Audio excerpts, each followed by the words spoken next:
When the waters had increased over the earth for 150 days, God thought of Noah and all the wild animals and the cattle with him in the ark.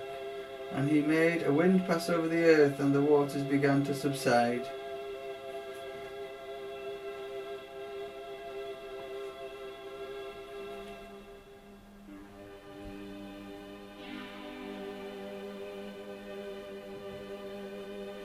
The springs of the abyss were stopped up, and so were the windows of the sky.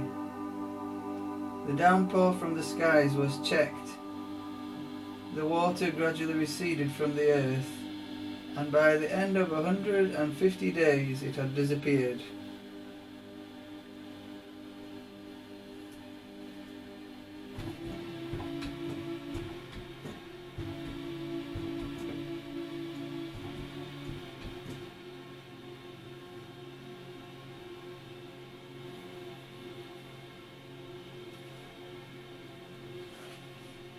On the 17th day of the seventh month, the ark grounded on a mountain in Ararat. The water continued to recede until the 10th month, and on the first day of the 10th month, the tops of the mountains could be seen.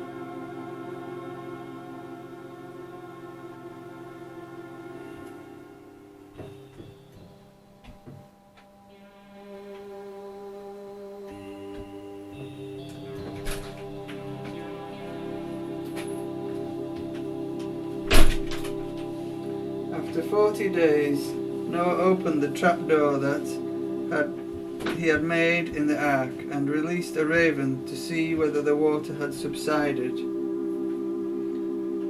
But the bird continued flying to and fro until the water on the earth had dried up. Noah waited for 7 days, and then he released a dove from the ark to see whether the water on the earth had subsided further. But the dove found no place where she could settle, and so she came back to him in the ark, because there was water over the whole surface of the earth. Noah stretched out his hand, caught her, and took her into the ark.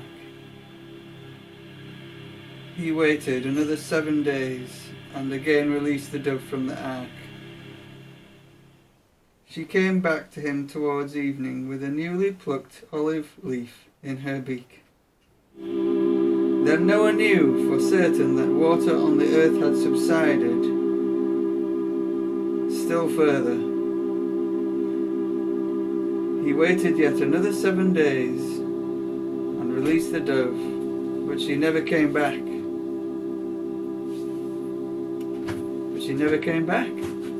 And so it came about that on the first day of the first month of the 601st year, the water had dried up on the earth, and Noah removed the hatch.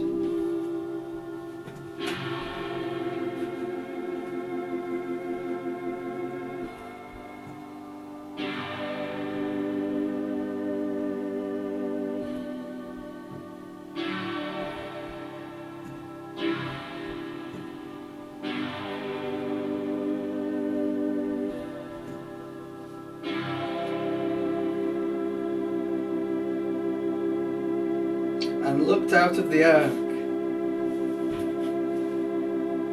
The surface of the ground was dry.